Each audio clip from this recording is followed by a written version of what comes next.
વિશ્વ તરફ દોની જનાર શિલ્પી એટલે કોણ? એટલે વૈજ્ઞાનિકો. હવે વૈજ્ઞાનિકો તેમની અલગ અલગ શોધ કરીને ભવિષ્યને સુધારવાનું કામ કરે છે. તે જીવનને આધુનિક બનાવે છે. તો ચાલો સાંભળીએ વૈજ્ઞાનિક વિશે અક્ષરાજસિંહ સરવૈયાનું શું કહેવું છે. જય માતાજી. માનનીય મુખ્ય અતિથિઓ, શિક્ષકો અને મારા વહાલા વિદ્યાર્થી મિત્રો, આજના એન્યુઅલ ફંક્શન પર આપ સૌનું હાર્દિક સ્વાગત છે. આવા શુભ પ્રસંગે મને સાયન્ટિસ્ટ વિશે થોડું કહેવાનો મોકો મળ્યો છે, તે મારા માટે ખૂબ જ ગર્વની વાત છે.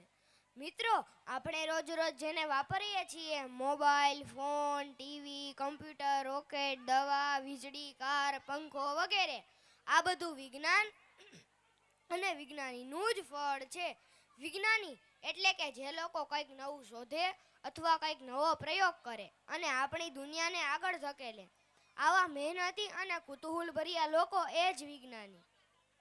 આપણા ભારત દેશમાં પણ આવા ઘણા મહાન વિજ્ઞાનીઓ થયા છે, જેમ કે ડૉક્ટર એપીજે અબ્દુલ કલામ, જેમણે રોકેટ અને મિસાઇલ બનાવી ભારત દેશને શક્તિશાળી બનાવ્યો હતો. સીવી રમણ, જેમણે રમણની અસરની શોધ માટે નોબેલ પુરસ્કાર મેળવ્યું હતું. હોમી ભાભા, જેમણે ભારતનું અણુવિજ્ઞાન મજબૂત બનાવ્યું.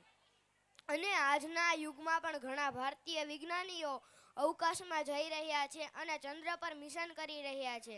દુનિયાને બતાવી રહ્યા છે કે ભારત ટેલેન્ટથી ભરપૂર છે. મિત્રો, વિજ્ઞાનીઓની એક ખાસ વાત હોય છે.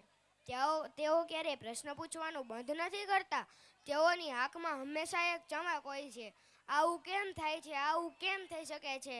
આ ચમક તેમને નવી શોધ માટે પ્રેરણા આપે છે. મિત્રો, જો આપણે પણ ભવિષ્યમાં શીખવાની ઈચ્છા, મહેનત અને કુતૂહલ રાખીશું, તો આપણે પણ ભવિષ્યમાં વિજ્ઞાની બની શકીશું.